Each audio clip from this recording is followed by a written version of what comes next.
পথ দেখে পথ দেখায়, এই স্লোগানকে সামনে রেখে ভিওডি বাংলার আয়োজিত অনুষ্ঠান রাজকথনে আপনাদেরকে স্বাগত জানাচ্ছি। আমি জামিল হোসেন। বরাবরের মতো বেশ কিছু সমসাময়িক বিষয় নিয়ে আজকে আমরা আলোচনা করব।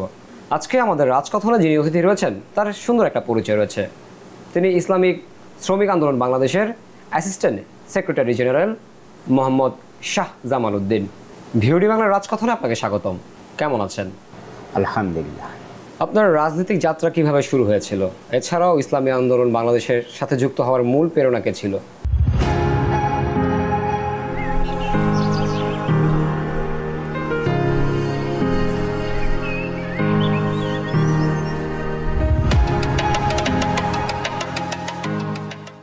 ইসলামী আন্দোলন বাংলাদেশের সংযুক্ত হওয়ার আগে আমাদের একটি সহযোগী সংগঠন ছাত্র আন্দোলন আছে।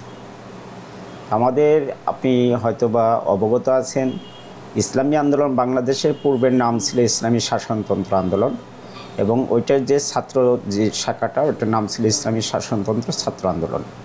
1991 সালে আমি তখন এই ঢাকাতে লেখাপড়া করি। তা 92-93-তে আমি যখন ঢাকাতে লেখাপড়া করি ওই সুবাদে আর কি আমি দাওয়াত পাই, পরিচিতির মাধ্যমে দাওয়াত পাই। তো সেই দাওয়াতের মাধ্যমে একটা পর্যায়ে আমি 1993-তে আমাদের এই সংগঠনের আমাদের যে প্রতিষ্ঠাতা মরহুম ফজলুল করিম রহমতুল্লাহ আলাই, উনি যিনি এই শাসনতন্ত্র আন্দোলনের প্রতিষ্ঠাতা ছিলেন, উনি একটা প্রতিষ্ঠান গড়ে তোলে রামপুরা মাদ্রাসা। আমি রামপুরা মাদ্রাসায় ভর্তি হই শুরু লগ্ন থেকেই। সেখানে ভর্তি হওয়ার সুবাদে এই ইসলামী শাসনতন্ত্র ছাত্র আন্দোলন প্রতিষ্ঠাকালীন যে সভাপতি উনি নিয়ামতুল্লাহ আল ফরিদি, এই ছাত্র আন্দোলন প্রতিষ্ঠাকালীন সভাপতি, ওনার বাড়ির পাশেই আমার বাড়ি, এই ভৌগোলিক অবস্থানে একেবারেই কাছে। তো উনি ওই প্রতিষ্ঠানের একে তো হলো ছাত্র আন্দোলনের সভাপতি উনি ছিলেন কেন্দ্রের, আবার ওই যে প্রতিষ্ঠানরা রামপুরাতে জামিয়া কারিমিয়া আরাবিয়া নামে পরিচিত এখন আছে, এখন তো বিশাল বিস্তৃত, প্রায় 4-5 হাজার ছাত্র ওখানে থেকে। ওই সময় উনি ওইটার প্রিন্সিপালের দায়িত্ব ছিলেন। তো মূলত উনি সভাপতি ছিলেন, আমাদের কেন্দ্রের আরও কয়েকজন দায়িত্ব ছিল, সেখানে শিক্ষক হিসেবে ছিল মাদ্রাসায়। মূলত তার মাধ্যমেই প্রথম আমি ছাত্র আন্দোলনের সদস্য হিসেবে এই সংগঠনের সাথে যুক্ত হই। তা পর্যায়ক্রমে এটা আমি আমাকে ধন্য মনে করি, আমি গৌরব মনে করি আমার জীবনের। সেটা হলো কি যে আমি ছাত্র আন্দোলনের সদস্য হওয়ার পর থেকে কোনো গ্যাপ নেই। ওখান থেকে আমি ওই প্রতিষ্ঠান শাখায় দায়িত্ব পালন করি। প্রতিষ্ঠান থেকে ওয়ার্ডে, ওই রামপুরা একটা ওয়ার্ড থেকে, সে সময় রামপুরা থানা হয় নাই, পরবর্তীতে আমি এই মোহাম্মদপুর থানার সভাপতি নির্বাচিত হই। দীর্ঘদিন ওখানেই আমি আমার মানে ফ্যামিলিগতভাবে ওখানে অবস্থান করি মোহাম্মদপুরে। তা মোহাম্মদপুর থানার সাথে অ্যাড হয়ে কাজ করি। আমি দীর্ঘ 3 বছর 3 টার্ম ওখানে আমি করছি, ছাত্র আন্দোলনের সভাপতির দায়িত্ব পালন করছি। তারপরে ঢাকা মহানগর ওই সময় দক্ষিণের জয়েন্ট সেক্রেটারি। তারপরে একটা পর্যায়ে এসে এই আমাদের আরেকটা সহযোগী সংগঠন ইসলামী শ্রমিক আন্দোলন বাংলাদেশ, সেই শ্রমিক আন্দোলন বাংলাদেশের বর্তমান আমি অ্যাসিস্ট্যান্ট সেক্রেটারি দায়িত্ব পালন করতেছি। এই ছিল আমার সংক্ষিপ্ত মানে এই সংগঠনের সাথে যুক্ত হওয়ার মানে সংক্ষিপ্ত একটা পরিস্থিতি, যেটা আমি তুলে ধরছি। আপনি একজন কেন্দ্রীয় নেতা হিসেবে ইসলামী আন্দোলনের কি কি লক্ষ্য ও মূল্যবোধ ধারণ করে চলছেন? এটা তো স্পষ্ট। আমাদের আসলে আমাদের দেশে অনেকগুলো ইসলামী সংগঠন বা রাজনীতির সংগঠন যেটাই বলি, আমরা একটু ভিন্ন ধরনের। আমরা যে প্রশিক্ষণ পেয়েছি ছাত্র আন্দোলনের শুরু থেকে, এটা শুধু আমি না, আমাদের প্রত্যেকটা ছেলে, আমাদের জিহাদ ও রুহানিয়াতের সমন্বয়ে আমাদের সংগঠনের একটা আছে। ছাত্র আন্দোলন থেকে আমরা যে প্রশিক্ষণ পেয়ে আসছি, আমাদের মৌলিক কতগুলো স্লোগান আছে, যে সাহাবাদের অনুসরণ, ঈশা ছাত্র আন্দোলন, হ্যাঁ, তারপরে আরও কিছু বিষয় আছে জিহাদ ও রুহানিয়াত এর সমন্বয়ে এই মানে রাজনীতির যেটাই। এক কথায় এই কতগুলো মৌলিক স্লোগানের একটাই যে উদ্দেশ্য মানে লক্ষ্য উদ্দেশ্য, সেটা হলো কি আমরা ইবাদতের রাজনীতি করি। আমাদের জীবনের শিক্ষা দীক্ষা কর্মজীবন, আমাদের সামাজিক রাজনৈতিক পারিবারিক যাই বলি আন্তর্জাতিক, এটা যেন এটা আমরা যেহেতু রাজনীতি করি, আমাদের দেশে প্রচলিত যে রাজনীতি আছে এরা ধর্ম এবং রাজনীতিকে আলাদা রাখে, এটা চিন্তা ভাবনা বা সব কিছু থেকে। আর আমাদের লক্ষ্য উদ্দেশ্য এরকম যে আমরা রাজনীতিটাকেও ধর্মের ভিতর এটা আছে এবং থাকবে। এটা সংবিধান মানে যেটা যে এই আমাদের ধর্মগ্রন্থ সেখানেও রাজনীতির কথা আছে। তাহলে আমরা রাজনীতিকে ধর্ম থেকে আলাদা রাখার কোনো সুযোগ নেই। এই জন্য এটা আমরা আমাদের আমিরের যে মৌলিক একটা ছিল লক্ষ্য উদ্দেশ্য আমরা যে তারবিয়ত সংগঠন থেকে পাইছি আসলে, এবং কোরআন হাদিস দ্বারাও সেটা সাবেত বা এটা প্রমাণিত যে ধর্মের যেহেতু রাজনীতি আছে তো এটাকে আলাদা করার কোনো সুযোগ নেই। এজন্য অন্যান্য সংগঠন থেকে আমরা একটা ব্যতিক্রম, আমাদের যে রাজনৈতিক দর্শন চিন্তা এবং লক্ষ্য উদ্দেশ্য এটা আমরা একটু অন্যদের তুলনায় ব্যতিক্রম। আমরা যা এমনভাবে আমরা সামাজিকভাবে রাষ্ট্রীয়ভাবে যে সেবাটা এই কাজগুলো করতে চাই ওইটাও যাতে ইবাদতের ভিতরে গণ্য হয়, যেটা রাসূল সাল্লাল্লাহু আলাইহি সাল্লাম যেভাবে সাহাবাদেরকে দিয়ে খোলাফায়ে রাশেদিন যেভাবে রাষ্ট্র পরিচালনা করছে বা সমাজে যেভাবে দিনের পাশাপাশি ধর্মী ইসলাম বা দিনের পাশাপাশি দিনী কাজের পাশাপাশি যে সমাজ সংস্কার এবং সমাজে কি আছে মানুষের সেবা শুশ্রূষা অন্যান্য আনুষঙ্গিক বিষয় খাদ্য বস্ত্র বাসস্থান স্বাস্থ্য এইগুলা কিন্তু আল্লাহ রসুল সাল্লাল্লাহু আলাইহি সাল্লাম তার সাহাবাদেরকে যেভাবে কি করে গেছেন, যেভাবে মানে সমাজে কাজ করার জন্য যে নির্দেশনা দিয়ে গেছেন ঠিক আমরা ওইটাই ধারণ করি, ওইটাই আমরা লালন করি। ওই আদর্শ নিয়ে আমরাও চাই আমাদের এই দেশে ওইরকম সুন্দর একটা সমাজ, ইসলামী সমাজ ব্যবস্থা, মানুষের যে মৌলিক অধিকারগুলো আছে এটা জানি ইবাদতের ভিতরে হয়ে যায়। ঠিক আছে, সবাই আসে, কিন্তু একই কাজ অন্যান্য সংগঠনেরা জাগতিক জীবনে বিভিন্ন মতাদর্শর সাথে থেকে বিভিন্ন অজুহাত বা বিভিন্ন কথা বলে যে রাজনীতি এক জিনিস ধর্ম আর এক জিনিস না, আমাদের নীতি আদর্শের ভিতরে না। আমরা বলি যে ধর্মের ভিতরে রাজনীতি আছে আর ধর্ম এবং রাজনীতি একই জিনিস। সেটা আমরা অনেকটাই অগ্রসর হয়েছি আলহামদুলিল্লাহ। মানুষ এখন সচেতন, মানুষ সত্য জানে, সত্য বোঝে এবং সত্যটাই গ্রহণ করে। আমরা ওই জায়গা থেকে আমরা নিজেদেরকে এই সংগঠনে নিজের একজন ছোট একজন কর্মী বা দায়িত্বশীল হিসেবে নিজেকে গর্ববোধ করি যে মানুষ আমাদের যে চিন্তা চেতনা যে আল্লাহ রসুল এবং সাহাবায়ে কেরাম যে লক্ষ্য উদ্দেশ্যটা ছিল মানে আল্লাহর সন্তুষ্টি, রাসূলের আদর্শ নীতি আদর্শ সমাজে বিস্তার করে রাষ্ট্রীয়ভাবে এটা প্রতিষ্ঠা করার জন্য আমাদের মূল সংগ্রাম হলো এটাই। বর্তমান সময়ে রাজনৈতিক অস্থিরতা এবং দলীয় বিভাজন সম্পর্কে আপনার বক্তব্য কি? দেখেন, আমাদের দেশ স্বাধীন হয়েছে 54 বছর। বিভিন্ন রাজনৈতিক বা বিভিন্ন নেতার থেকে আমরা যেটা শুনে আসছি, আমাদের এই অল্প বয়সে বা অল্প ইতিহাস যতটুকু আমরা জানছি সব কিছু তো জানা। দেশ স্বাধীন হয়েছিল একটা সুন্দর একটা উদ্দেশ্য নিয়ে যে সবাই কি যার যার নাগরিক অধিকার, ধর্মীয় স্বাধীনতা, ব্যক্তির স্বাধীনতা তারা কি করবে, সবাই যার যার পালন করবে। এদেশে নেতার পরিবর্তন হয়েছে, অনেক সংগঠন জন্ম নিয়েছে, কেই সোনার বাংলা, কেই সবুজ বাংলা, কেই এরকমভাবে একটা মানে একটা ডায়লগ দিয়ে মানুষকে করছে। এবং এদেশের মানুষ আসলে সরল মনা মানুষ, এরা অল্পতে বিশ্বাস করে মানুষকে। আর যতবারই এদেশের জনগণ বিশ্বাস করছে ততবারই তারা ধোঁকায় পরিণত হয়েছে। তা বর্তমান যে বিষয়টা আসলে মানুষ অনেকবার ধৈর্য ধরে বা অনেকবার চেষ্টা করে, কিন্তু আসলে তারা মৌলিক যে লক্ষ্যমানের যে উদ্দেশ্যটা ছিল মানুষের মৌলিক অধিকার আদায়ের জন্য যেই বারবার পরিবর্তন হয়েছে, কিন্তু সবাই মুখ দিয়ে বলছে বা তাদেরকে আশ্বস্ত করছে, কিন্তু প্রকৃতভাবে কেউ কিন্তু কি হয় মানে এই মৌলিক জায়গাটা তারা পৌঁছতে পারে নাই এবং জনগণকেও দিতে পারে নাই।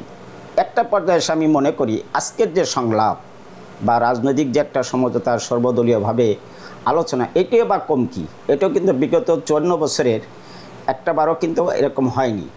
তাই এইটা হওয়ার পিছনেও তো আমি মনে করি এটার ছোটো করে দেখার কোনো সুযোগ নেই। কি হবে সেটা হলো পরে, কিন্তু এই যে আলোচনাগুলো সর্বদলীয়ভাবে সবাই, একমাত্র স্বৈরাচার যারা স্বৈরাচার দোসর ছাড়া বাকি সবাই তো তাদের লক্ষ্য উদ্দেশ্য রাষ্ট্র সুন্দরভাবে চলুক, জনগণ তার ন্যায্য অধিকার পাক, সবাই কিন্তু একটা পর্যায়ে বলতেছে। কিন্তু এখন এইটা এক মত হওয়া বা একজনের আমার মতন হওয়া এটা তো একটা দ্রুহ ব্যাপার বা কষ্টসাধ্য ব্যাপার। এটা মনে আলোচনা চলতে চলতে একটা পর্যায়ে আসবে। আমার মনে হয় যে ভালোটাই মানুষ গ্রহণ করবে। আর যদি রাষ্ট্র এবং জনগণ এবং এই দেশের সংখ্যাগরিষ্ঠ ইসলামকে যদি সবাই সামনে নিয়ে আসতে পারে, যদি আমি তো মনে করি ইসলামকে প্রাধান্য দেওয়া উচিত। কারণ কি, দেশের মানুষ ধর্মপ্রাণ মানুষ, বিশ্বের ইতিহাসে অন্যতম একটা রাষ্ট্র বাংলাদেশ, যেখানে মানুষ কি করে ধর্মকে লালন এমনভাবে করে আল্লাহ এবং আল্লাহ রসুলকে বিশ্বাস করে। আমি মনে করি যে সমস্ত সংলাপগুলো হচ্ছে, এই সংলাপের ভিতর সবাই অধিকাংশ যদি 20 জন যায়, 20 জনের ভিতরে 19 জনই কি মুসলিম। তা আমি মনে করি এখানে ইসলামকে প্রাধান্য দেওয়া, আর সেই আলোচনা আনতে এদেশে মানুষ যাতে তাদের সক্রিয়তা বজায় রেখে এবং রাষ্ট্র এক কথায় ইসলাম মানবতা এবং দেশ ইসলাম মানবতার পক্ষে যাতে এই মতামতগুলো জানিয়ে আসে, এটা আমরা চাই, একমত, এটা আশা করি। সম্প্রতি ঐক্যমত কমিশনের বৈঠক আলোচনা এসেছে, আপনি এই ধরনের রাজনৈতিক সংলাপ বা বোঝাপড়াকে কতটা কার্যকর মনে করছেন? আসলে আমি ওই কথাটাই এই জায়গা আনতে চেয়েছিলাম। এটা কার্যকর হবে কি হবে না, আপনি জানেন আমাদের দেশে পেশি শক্তি বা প্রভাব, যেরকম যে কিছুদিন আগে, যেরকম আমার একটা বিশেষ একটা দলের কথাই বলি যারা প্রভাবশালী, বিএনপির কথাই, যা তো কোনো কটাক্ষ করি না। এই বিএনপি কিছুদিন আগে আমরা যেখানে দেখছি যে তারা কি করছে, একটা মিছিল তো দূরের কথা, তারা একটা বিবৃতি দেওয়ার লোক পায়নি। অথচ এই পট পরিবর্তন, এটা কিন্তু একদম আমরা সক্রিয়ভাবে ইসলামী আন্দোলন বাংলাদেশ আমিন এবং তারা রাজপথে জীবনকে ঝুঁকি নিয়ে রাখছে। কিসের জন্য? পরিবর্তন। যেটা এই সংলাপের উদ্দেশ্য কি? পরিবর্তন হওয়া। বিগত দিন যে স্বৈরাচার শাসন যেইভাবে সংবিধানকে নিজেদের মতন করে মানে একনায়কতন্ত্র করার জন্য যে জায়গায় সংবিধানকেও পরিবর্তন করছে, কিন্তু একটা পর্যায়ে এসে স্বৈরাচার বেশি দিন থাকে না, এটা আমরা জানি। অত্যাচার জুলুম এগুলো বেশি দিন টেকে না। একটা পর্যায়ে এসে এদেশের আপামার ছাত্র জনতা, ছাত্র শ্রমিক জনতার মানে অক্লান্ত পরিশ্রম জীবনের ঝুঁকি নিয়ে একটা পরিবর্তন চলে আসছে। তা আমরা এই জায়গাটাকে ধরে রাখতে চাই, আস্থার জায়গাটা। এবং এই যে ছাত্র শ্রমিক জনতার যে এই একটা উত্থান বা একটা সফলতা বা সফলের মুখ দেখছে, তারা দেখাতে পারছে, এই জায়গাটা নষ্ট হতে দিতে চাই না। সংলাপ হচ্ছে বা আলোচনা হচ্ছে, উদ্দেশ্য কী? কিন্তু এটা আমি মনে করি আমার ক্ষুদ্র জ্ঞানে যেটা আমি মনে করতেছি, আমার অল্প রাজনৈতিক দৃষ্টিকোণ থেকে যেটা আমি মনে করি, এটা কিছু পেশি শক্তি, সেটা ভিনদেশি দেশি ভিনদেশি কিছু শক্তি এটাকে সফল মুখ দেখাতে মানে আমরা সফল হই, এটা তারা বাধাগ্রস্ত করার জন্য ভিনদেশি এবং দেশি গভীর ষড়যন্ত্র এবং চক্রান্তের ভিতরে আছে। আলোচনা হচ্ছে, আমি চাই যে আলোচনাটা ফলপ্রসূ হোক এবং জাতি ইসলাম দেশ মানবতার পক্ষে হোক, আমি আশা রাখবো এটাই। কিন্তু আসলে কি হবে কি না সেটা আমরা সেটার দৃষ্টান্ত আমি আবারও ওই কথাটা নিয়ে আসতেছি যে পেশি শক্তি, যেখানে এই বিএনপি আজকে বিশাল বড় শক্তিতে রূপ নিছে, অথচ 6 মাস আগে কী ছিল যে তাদের অফিসে যে এই সন্ধ্যাকালীন বাতিটা জ্বালাবে সেই লোকও পাওয়া যায়নি। আর আজকে সারা বাংলাদেশে এই নাম দিয়ে খুন দর্শন রাহাজানি এমন কোনো কাজ অপরাধ না হচ্ছে, অথচ তারা আবার সেই ডায়লগে পুনরাবৃত্তি করতে চাচ্ছে, আমরা দেশে গেলেই মানুষের সার্বিক যে মৌলিক যে বিষয়গুলো আছে এগুলো আমরা প্রতিষ্ঠা করব, আমরা মানুষের দুঃখ কষ্ট দূর করব এবং আমরা ঘরে ঘরে চাকরি দিব। এই যে একটা ফোকাস, একটা ফালতু ফোকাস আমি বলতে পারি যেটাকে, এই ফোকাসগুলো যে দিচ্ছে জনগণ, আমার মনে হয় না তাদের এই কথাগুলো গ্রহণ করবে। কারণ বিগত দিন তারা তাদের শাসনামল দেখছে জনগণ, এবং একে পরপর তারা দুর্নীতিতে চ্যাম্পিয়ন হয়েছে এবং তারা বিভিন্ন আইনের ফৌজদারি এবং অনেক আইনে তারা দণ্ডপ্রাপ্ত হয়েছে। কিন্তু সেই লোকগুলোকে আবার ক্ষমতায় বসাবে জনগণ, এটা আমার এই জ্ঞানে ধরে না। আশা করি এইরকম ভুল আর জনগণ করবে না। আর কারণ কি, বাংলাদেশে একটা মানুষ, আমি জানি না এরা যদিও এ দেশের মানুষ খেটে, আমাদের দেশটা কৃষি নির্ভরশীল বেশি মানুষ, খেতে খাটা মানুষ, অল্প আয়ের মানুষ, এরা কিন্তু একটা জায়গায় কিন্তু সাহসী। যখন তাদের পিঠ দেওয়ালে ঠেকে যায় তখন কিন্তু তারা জীবনকে বাজি রেখে তাদের লক্ষ্যপানে পৌঁছে যায়। সেটার একটা 24শে জুলাই আগস্টের একটা দৃষ্টান্ত আমরা সামনে আনতে পারি। তো বিগত দিন যারা স্বৈরাচারী করছে, যারা দুর্নীতিতে চ্যাম্পিয়ন হয়েছে, যারা বারবার অপরাধে একই কাজ বারবার করছে, অপরাধ করছে, তাদেরকে এই জনগণ আর গ্রহণ করবেও না, আর সেই সুযোগ আশা করি দিবেও না। আর আমাদেরও আমাদের আমির, আমাদের সংগঠনের লক্ষ্য এটাই, আমাদের চেষ্টা করা, আমাদের দলের নামই আন্দোলন, আমাদের দলের নামই আন্দোলন। আর এটা কিসের আন্দোলন? যে জায়গা অন্যায় সেখানে কি প্রতিরোধ। আমরা চাই দেশ ইসলাম দেশ, মানবতার জন্য আমাদের সংগ্রাম অব্যাহত থাকবে ইনশাআল্লাহ। বিভিন্ন দলের মধ্যে যে ঐক্যের ডাক এসেছে, ইসলামী আন্দোলনের অবস্থান কি? ঐক্য সম্ভব কি না? ইসলামী আন্দোলনের অবস্থানটা আমরা সবাই পরিষ্কার। আজকে নেট জগতে আপনি ঢুকলেই দেখবেন যে পীর সাহেব চরমনের ঐক্যের ব্যাপারে তার একটা সাহসী ভূমিকা, যেটা আদৌ পর্যন্ত কি পারে নাই, কিন্তু সে দেখাই দিয়েছে এবং তার সাথে সাড়া দিছে মুষ্টিমায় দু একটা দল। আমি নামই ধরে বলি, বিএনপি ছাড়া বাকি মূল যাদেরকে চেনে জনগণ, যাদের পর আস্থা আছে, সে সমস্ত ভালো মনের মানুষগুলো পীর সাহেব চরমনের ডাকে মহাসমাবেশে বিশাল সফলতার একটা রূপ নিচ্ছে, আমি এটা দেখতে পাচ্ছি। এখন আসেন ঐক্য হবে কিনা? আমাদের দেশে এটা একটা সমস্যা। দেখেন কিছুদিন আগে দেশে কত ধরনের একটা বিপ্লব ঘটে গেল বা একটা উত্থান হলো, তারপরেও এটা জেনে শুনেও মানুষ সেই, আবার কিছু মানুষ তো সবাইরে তো আর ভালো বলা যাবে না, কিছু মানুষ তো আবার আছে তার খারাপ জিনিসটাকে ঢাকে করার জন্য, আড়াল করার জন্য সে একজনের এই পেশি শক্তি, কালো টাকা এগুলো গ্রহণ করবে। তা জোট, এটা আসলে জোট কিভাবে হয়? হয়তো বা আমি মনে করি নির্বাচনের একটা সমঝোতা হতে পারে, এটা ভালো দিক। আবার না হওয়াটাও এটা আমি খারাপ মনে করি না, কারণ কি প্রত্যেকটা সংগঠনের একটা লক্ষ্য টার্গেট থাকে। আর আমরা শুধু যে নির্বাচনমুখী সংগঠন তাও না, আমাদের কথা হলো দাওয়াত দেওয়া, মানুষকে সুন্দর জিনিস তুলে ধরা, সত্যটা তুলে ধরা, দুনিয়াতে শান্তি, আখেরাতের মুক্তি, এই ধরনের কাজ করেই আমরা মানুষের কাছে এই দাওয়াতটা নিয়ে যাব। মানুষ যখন বুঝবে, তারা তাদের নিজ থেকে কী করবে, এই সংগঠনকে ধারণ করবে, এই নীতি আদর্শ তারা কী করবে, লালন পালন করবে। আর আমাদের এইটাই হলো লক্ষ্য উদ্দেশ্য, মানুষের কাছে এই সত্যটা তুলে ধরা। বর্তমানে পিআর পদ্ধতির দাবি উঠেছে, আপনার দল পিআর পদ্ধতির পক্ষে কেন?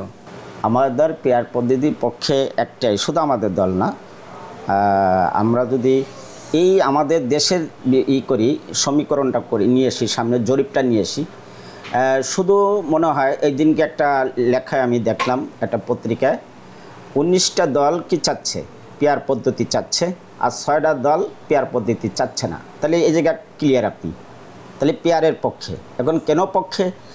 আমাদের দেশে আমি যতটুকু পাই, গোটা বিশ্বের মধ্যে 91টা দেশে পিআর পদ্ধতি চলমান আছে। সুফল কি? কিছু ত্রুটি তো থাকবেই, সেটা একটা নতুন জিনিস। আপনি একটা নতুন গাড়ি আনছেন, চালাইতে একটু আনইজি ফিল প্রথম লাগবে বা কষ্ট হবে, কিন্তু এর মানে কি গাড়ি যে খারাপ তা না, গাড়ি তো ভালো, আপনি চালাইতে পারেন, সেটা হলো আপনার বিষয়, ঠিক আছে। যখনই আপনি এই গাড়িটার একটা ইজি সাইড নিয়ে নেবেন, তখন কিন্তু এই গাড়িটা আপনার কাছে একসময় কি সাধনার জিনিস হয়ে দাঁড়াবে এবং খুবই আস্থার জায়গা দাঁড়াবে। তাই আমি ওইটা চাচ্ছি যে পিআর পদ্ধতি এটা খুবই জানেন। কারণ কি দেখেন, এখানে যদি 101 লক্ষ মানুষ ভোটার থাকে, আমি একজন প্রার্থী মনে করেন, আপনি একজন প্রার্থী, তা আমি 30,000 ভোট পাইলাম, আপনি 40,000 ভোট পাইলেন, তাহলে আপনি জিতে গেলেন। তাহলে এই যে বাকি যে ভোটগুলো আপনার উপর দেয় না, তাহলে আপনি পুরো 1 লক্ষ মানুষের শাসন করতেছেন, তা 1 লক্ষ মানুষের শাসন করার অধিকার তো আপনার নাই। তাহলে কি শাসন মানে কি? জুলুম করতেছেন, যেটা আমাদের সে পূর্বে দেখা যায়। তো এই জুলুম থেকে যাতে না হয়, জুলুমের শিকার না হয়, আমাদের এই 54 বছরের ইতিহাসে আমরা দেখছি আসলে জুলুমের ভাগটাই বেশি পড়ে। একটু পরিবর্তন আসতেই পারে, আর পরিবর্তনটা তো কোনো ব্যক্তি বা সংগঠনের জন্য না, জনগণের জন্য, কি বলেন? এটাই আমি মনে করি। তো হতে পারে পিআর পদ্ধতি যেহেতু সবাই চায়, এটা আসলে কি হবে, ধরুন 10টা দল আছে, 10টা দলের ভিত্তিতে সবাই গেল, তার মতটা সে প্রকাশ করার কি পাইল। তাহলে 10টা দলের এই 1 লক্ষ মানুষ যদি 10টা দলের সাথে কেউ না কি কোনোভাবে জড়িত আছে, সমর্থক আছে, সদস্য আছে, কর্মী আছে বা একজন দায়িত্বশীল আছে, তাহলে কী হলো যে আমার দলের একজন তো আছে সংসদে, তার যে লক্ষ্য উদ্দেশ্যটা সব দলের কি ভালো দিক আছে। তাহলে এক জায়গায় যদি বসে আলোচনা আসে, সবার লক্ষ্য উদ্দেশ্য যদি দেশ, ইসলাম, মানবতা থাকে, তাহলে আমি তো এটা ভালো দিক মনে করি। আশা করি পিআর পদ্ধতি সবাই গ্রহণ করবে। আর প্রথম কিছু না হলে প্রথমবারের মতন পিআর পদ্ধতি একটা টেস্টিং হতে পারে, যে একবার আসে এই জিনিসটা। আর যদি তাই না হয়, তাহলে এই পিআর পদ্ধতি ছাড়া যদি দেন পেশি শক্তি, কালো টাকা, ভোট দখল, সেন্টার দখল,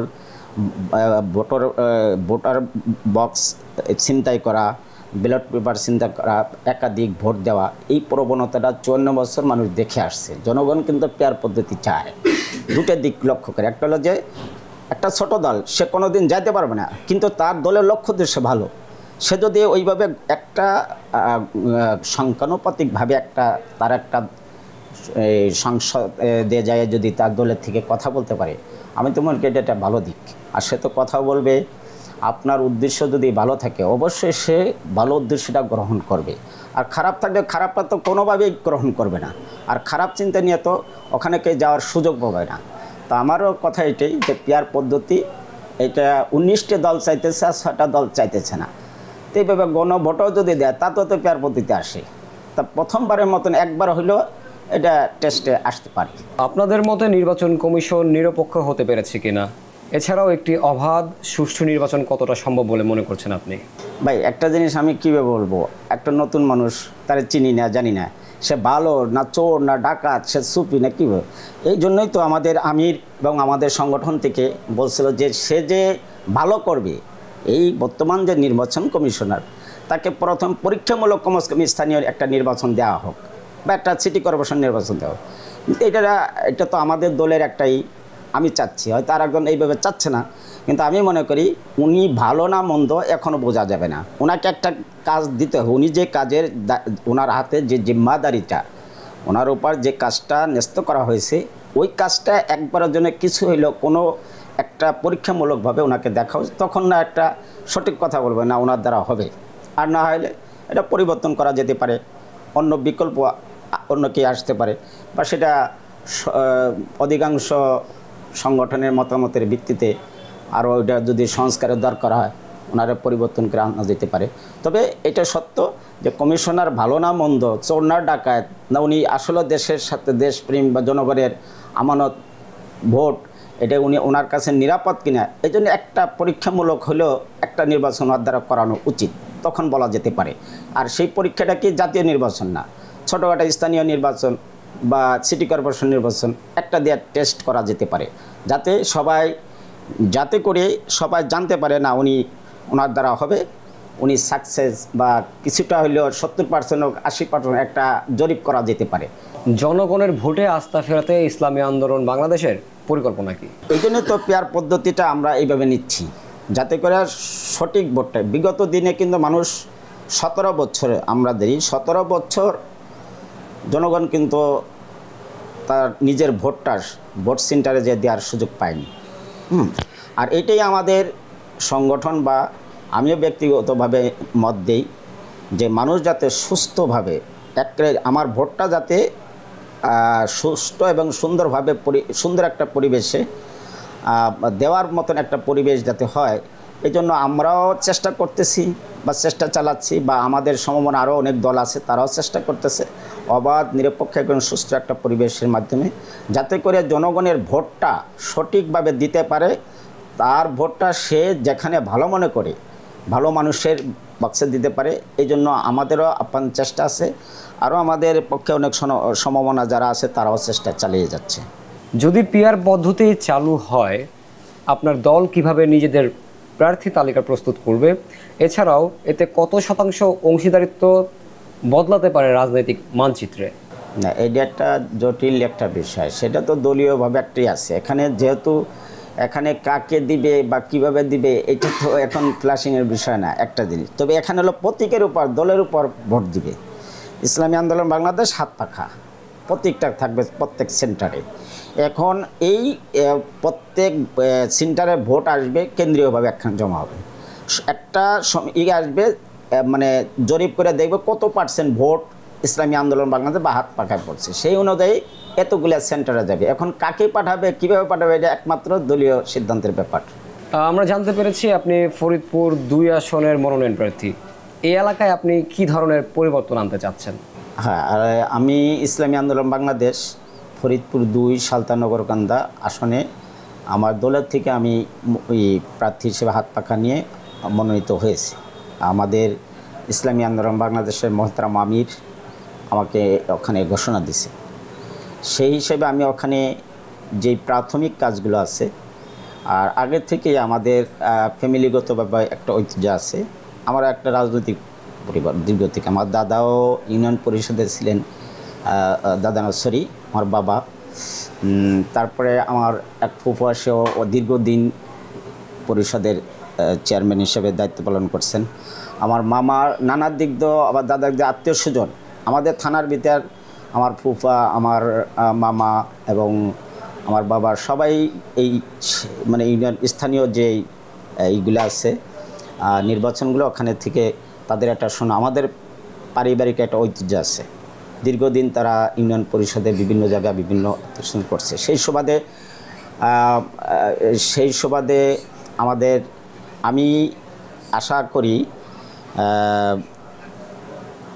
আমি মানে এই সুবাদে এই লক্ষ্যে আর কি জনগণের কাছে যাওয়া আমার জন্য একটা সহজ, এবং আমাকে চেনে শুধু এই সংগঠনের সাথে তো থাকার কারণে একটা আছে পরিচিতি, তারপরে পারিবারিকভাবে আত্মীয় স্বজন, এটা তো আর এভাবে বলারই না যেটা আপনাকে সোজে। আর আমার নির্বাচনী আসনটা আপনার কাছে তুলে ধরতে চাই, সেটা হলো মানে বাংলাদেশে অন্য জায়গায় কেমন আছে আমি জানি না, কারণ এখানে একটা আমার যে আসন সালতানগরকান্দা, এখানে ধর্ম প্রিয় মানুষ বেশি, এবং সেখানে কেরম এখানে কৌমি মাদ্রাসা, একচাটিয়া কৌমি মাদ্রাসার সংখ্যা বেশি, কৌমি আলেম বেশি, এবং তবলিগের কাজ ঘরে ঘরে। তারপরে আবার চরমোনায় যে তরিকা যে আছে, সেখানেও প্রত্যেক বাড়িতে ঘরে চরমোনায় প্রচুর মুরিদ রয়েছে।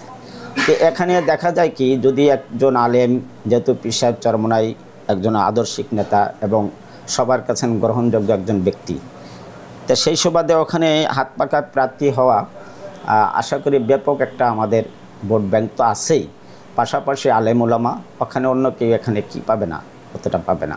যদি আমরা শক্তভাবে এই সত্যিকারের যে আমাদের রাজনৈতিক যে উদ্দেশ্য আছে, এটা যদি আমরা প্রত্যেকটা জনগণের কাছে যাইতে পারি, আমি তো আশা করি বিপুল একটা সাড়া পাবো, ঠিক আছে। এবং সবাই যদি যে জোট হওয়ার ব্যাপারটা অনেকটাই তো ক্লিয়ার, যদি হয় ওখানে নির্ঘাতভাবে হাত পাখা বিজয় করবে। আপনার নির্বাচনী এলাকায় সবচেয়ে বড় চ্যালেঞ্জ কি মনে করছেন? যদি চ্যালেঞ্জ থেকেও থাকে, তাহলে সেটা আপনি কিভাবে মোকাবেলা করবেন? সেটাই, যদি জোট হয়, আমি মনে করি যে ইসলামী পক্ষ থেকে, যেহেতু আমি তো আমারটাই বলবো, যদি জোট হয়, ইসলামী সমমনার দলগুলো যে হয়, আর আমাদের ওই আসনে যে আলেম ওলামা এবং তবলিগ এবং চরমোনার যে সবাই যদি একভূত হয়ে সবাই যদি ভোট দেয়, ওখানে আমাদের প্রতিপক্ষ আমরা মনে করার কিছু দেখতেছি না। মানে এতটা যে আশান্বিত আমরা ওই জায়গায় আস্থা রাখি যে বিপুল পরিমাণে ইসলামের বিজয় ওখানে করা সম্ভব। সেটা কি, যদি জোটগতভাবে আমরা এক মন করতে পারি, তখন আমাদের প্রতিপক্ষ ধরার মতন দেখতেছি না। তবে হ্যাঁ, প্রতিপক্ষ তো থাকবেই, প্রতিপক্ষ যে আছে। তারপর আর একটা দিক, সে হলো মহিলা, ঠিক আছে, বিএনপির প্রার্থী মহিলা। আর আমাদের দেশের মানে ওই আসনে আলেম ওলামা, তারা তো একটা বিষয় আছে যে মহিলারে ভোট দিব, এটা তো তাদের এটা একটা বুঝশক্তি আছে, ধর্মীয় দৃষ্টিকোণ থেকে তারা দিবে না এটা। তাহলে আমি এই আশা করতে পারি তবলিগ, চরমোনাই, কওমি মাদ্রাসার আলেম ওলামা, এবং ওখানে ব্যাপক মানে একটা আছে, ইসলামী সেন্টিমেন্ট তারা ওখানে তৈরি আছে, যে যারা মহিলাকে ভোট দিবে না, এই একটা বিষয়, আলেম ওলামা একটা বিষয়। আর এখন তো বর্তমান যে সময়টা যাচ্ছে, এটা একটা মানুষ পরিবর্তন চায়, আর এই পরিবর্তনটা কি বলে, আমরা একবার হইলে ইসলামকে কি আমরা ক্ষমতায় আনতে চাই।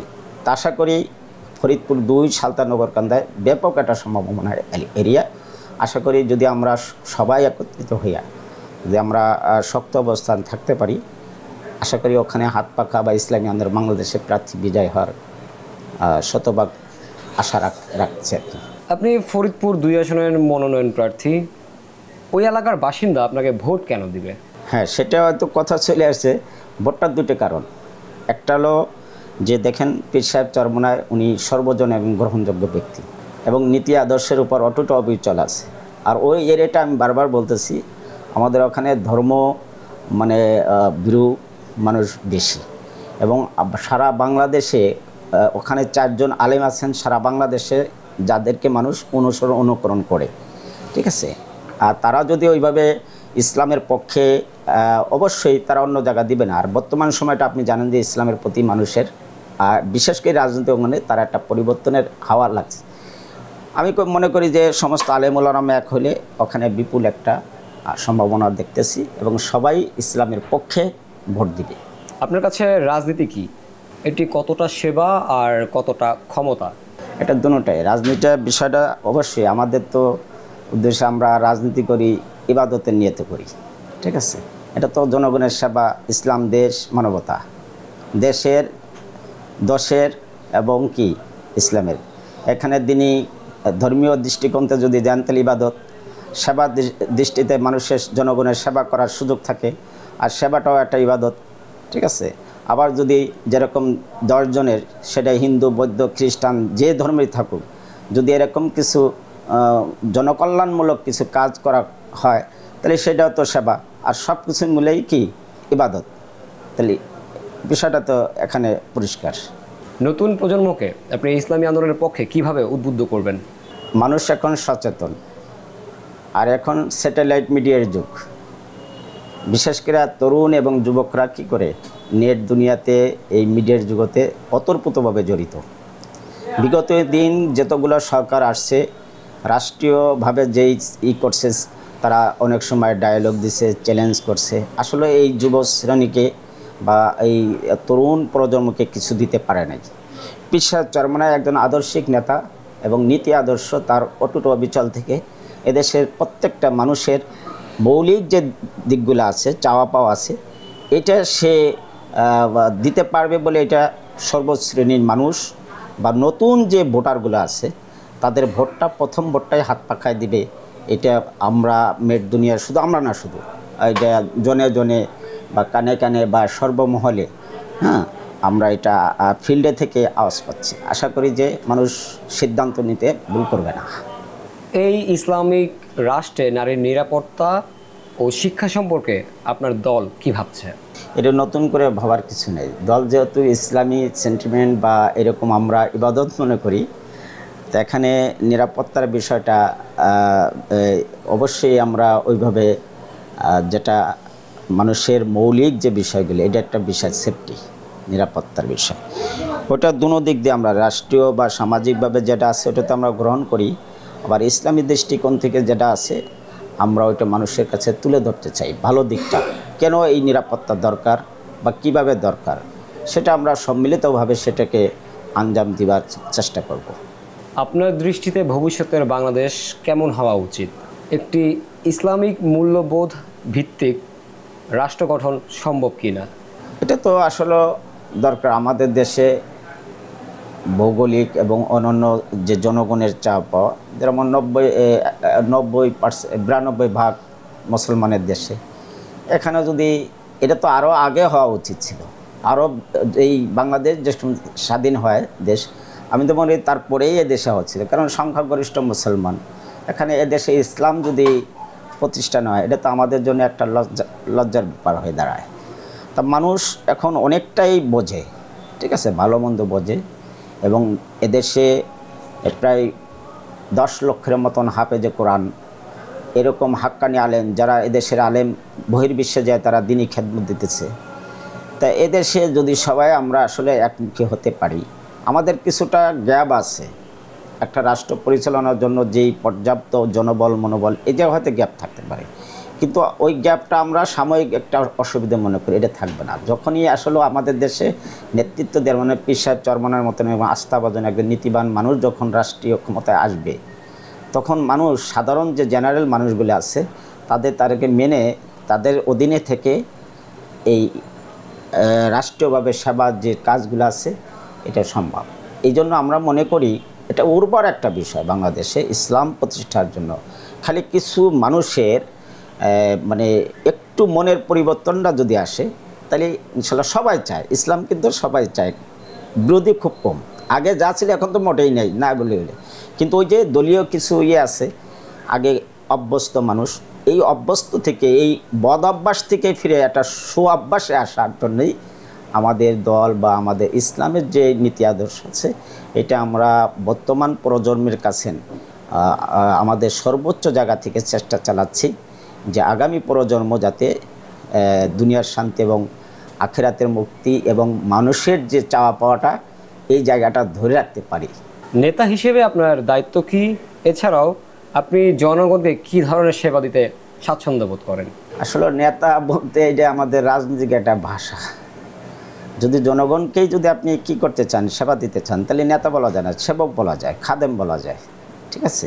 আর আমাদের এরকম কোনো শব্দ আমরা ব্যবহার করি না। আসলে আমরা এমন কিছু দৃশ্যমান কাজ করতে চাই যাতে মানুষ এই সংগঠনকে সত্যিকার আমাদের যে মৌলিক যে স্লোগানগুলো আছে, যেটা আমরা বলে থাকি আমাদের বিভিন্ন প্রোগ্রামে, যখন আমরা কোনো দায়িত্বে সমাহিত হব বা পাবো, তখন আমরা যে কাজগুলো তুলে ধরবো, তখন মানুষ আমাদেরকে তাদের মুখ দিয়ে নেতা বলবে না, খাদেম বলবে না, সেবক বলবে, সেটা তারাই বলবে। কিন্তু আমরা চাই সেবক হিসেবে, যেটা আমাদের নবী মুহাম্মদ রাসূল সাল্লাল্লাহু আলাইহি সাল্লামের সাহাবারা কি তাদের খোলাফায়ে রাশেদার জীবন পরিচালনা, যে রাষ্ট্র পরিচালনা যেই জিনিসগুলো রেখেছিলেন, যেই দৃষ্টান্ত, ওই দৃষ্টান্তগুলো আমরা ধারণ করি।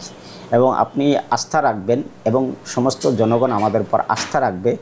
আমরা খোলাফায়ে রাশেদার নমুনায় যে রাষ্ট্র এবং সমাজ পরিচালনা যাচ্ছে, যে কেউ খাবে তো কেউ পাবে না, বা মানে একজন ভোকা থাকবে আর একজন খুব বিলাসী জীবন করবে, এইটা আমার হবে না। মানুষ বোঝে এবং আমাদের উপর অগাধ আস্থা আছে। আমাদের আমির ভালো, মানে আমাদের দলের নেতা যিনি, তিনি ভালো, আমাদের সংগঠন ভালো এবং আমাদের কর্মীগুলো ভালো। আমাদের কর্মীদের ভিতরে কি নাই, কোনো ত্রাস নাই, সন্ত্রাস নাই, খুনি নাই, এরকম ডাকাত নাই, ছিনতাইকারী নাই, তারপরে কোনো গুম খুনের সাথে জড়িত নাই। নিরেট আমাদেরকে ওইভাবেই একটা সমাজ পরিবর্তন করতে হলে আগে তো নিজের ভিতর পরিবর্তন থাকতে হবে। এবং আপনি যে ভালো কাজ করবেন, সেটা তো আমার ভালো জিনিসটা আমার ভিতর আগে সিরাতে সুরাতে প্রকাশ্য আমার বডিতে থাকতে হবে। তা আসলে মানুষ এখন বোঝে, আমাদের উপর শতভাগ আস্থা আছে, কিন্তু আমরা ওই জিনিসটাকে রাষ্ট্রীয়ভাবে বা সামাজিকভাবে ফুটিয়ে তোলাটা, এটা কিন্তু আপনার আমার দুজনের দ্বারা সম্ভব। এটা সম্মিলিত একটা জনবল বা একটা কণ্ঠ নিয়েই সামনে আগাইতে হবে। তখন কি হবে, আমরা এই জনগণের যে এই আশা আকাঙ্ক্ষার জায়গাটা আছে, যে নেতৃত্ব মানে নেতা, ঠিক আছে, নেতা ঠিক আছে, কখন মানবে, যখন মানুষকে আমি দিতে পারবো, জনগণ পাবে। তাই সেই পাওয়ার জায়গাটা কিন্তু আমরা এখনও আমাদের হাতে নেই। এখন তো আমরা বলতেছি, আমাদের উপর কথা শুনতেছে, না এদের দ্বারা হবে। তো যখন আমাদের পর আসবে, তখন আরও মানুষ ঝুঁকে যাবে, যারা একটু বিমুখ আছে তারাও আমাদের মুখী হয়ে যাবে, যে না এদের দ্বারা সমাজ, রাষ্ট্র বা সর্বমূলে মানুষের সব ভালো কাজগুলো এদের দ্বারা কি, বা রাষ্ট্রীয় এবং সামাজিক যে সম্পদ আছে এদের কাছে নিরাপদ, এবং দুঃখী অসহায় মানুষের যে চাপ আছে সেটাও এদের দ্বারা সমাধান করা সম্ভব। এবং আমরা সেই ইচ্ছা পোষণ করি এবং সেই টার্গেট নিয়ে সামনে এই রাজনীতি বা এই সংগঠন বা এই যাই বলি, এগুলো আমাদের লক্ষ্য উদ্দেশ্যের সাথে জড়িয়ে গেছে। আজকে আমাদেরকে সময় দেওয়ার জন্য ভিউডি বাংলার পক্ষ থেকে আপনাকে অসংখ্য ধন্যবাদ। আপনাদেরকেও এই মানে প্রশ্ন দেওয়ার জন্য আমি আন্তরিকভাবে ধন্যবাদ জানাচ্ছি এবং আগামী দিন আমাদের পাশে থাকবেন এই আশা ব্যক্ত করে দোয়া নিয়ে বিদায় নিচ্ছি। আসসালামু আলাইকুম। আপনাদেরকেও ধন্যবাদ এতক্ষণ সময় নিয়ে আমাদের অনুষ্ঠানটি দেখার জন্য। দেখা হবে পরবর্তী কোনো পর্বে নতুন কোনো অতিথির সাথে। সে পর্যন্ত ভালো থাকুন, সুস্থ থাকুন, ভিউডি বাংলার সঙ্গেই থাকুন।